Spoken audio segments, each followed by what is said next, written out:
Yes, let's hear it. You start somewhere, you start someday, and this is the somewhere and the someday. This is it. So through the power of your prayer, we have come together today, and I'm grateful for that. I'm deeply grateful. As you may know, today is the 51st anniversary of the March on Washington, and as we begin this moral movement in Ohio, it is my honor and my joy and my privilege to introduce to you Ms. McNabb, who is the president of the Ohio Conference of the NAACP, who will bring us the word of welcome that gets us rocking and rolling. Ms. McNabb.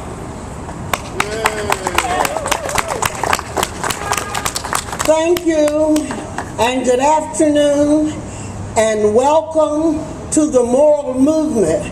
And I hope that as we talk about it and as we go through today, that it will become a password in your home, in your community, in the organizations which you represent, that we will actually not just be talking about it, but we'll be about it, and we will become moral Christian representation for this country, which is in need of the same. Just a word concerning the March on Washington. This is over 50 years, 51 years. And I think it's interesting to understand that there was more than one march. There were two that were organized, and they were organized, oddly enough, by the same person. They chaired it, and that was A. Philip Randolph.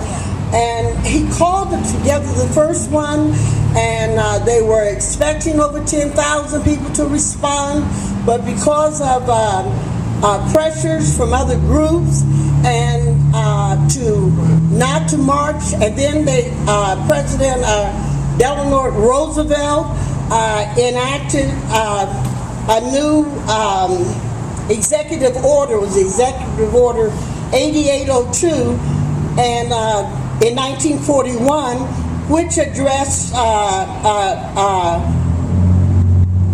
denying contracting of contracts for building and other things throughout the country to those of minority groups and people of color.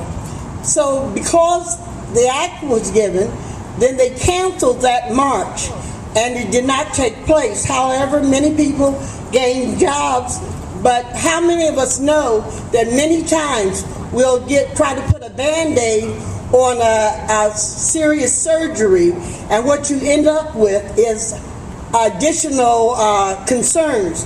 So in 1941, A. Philip Randolph again organized or chaired the organizing of the 50th year march, and that march did take place. They expected 100,000. But how many of you know that they probably started with a small group just like we are now, but they didn't make the 100,000. They had over 200,000 in attendance at the March on Washington. Some of you may have been a part of it. But as we talk about it, that one, Martin Luther King ended that rally with his speech, "I have a dream." And it energized and has become a byword and used over and over again. And I'm just taking a few minutes as I bring you greetings from the National NAACP, where we have a brand new president, Cornell Brooks, from our chairperson, Rosalind Bronx, and from the here located in Ohio, we have a national board member, Ophelia Averett, and from the Ohio Conference of the NAACP. But in saying he had a dream, he tried to challenge us as a people. A lot of positive results came from it. But how many of you know that America is not wide awake yet? And that we are, and anything or anybody that stays in a dream type status, which is semi-comatose, is in trouble.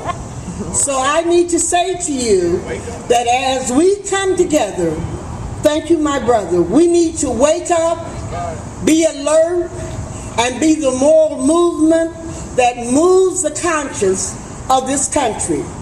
Thank you for being out here this afternoon. The next time we come together in a rally, I expect to see this whole area filled with people, because we have been diligent about being the movement that moves the people to bring about change. God bless.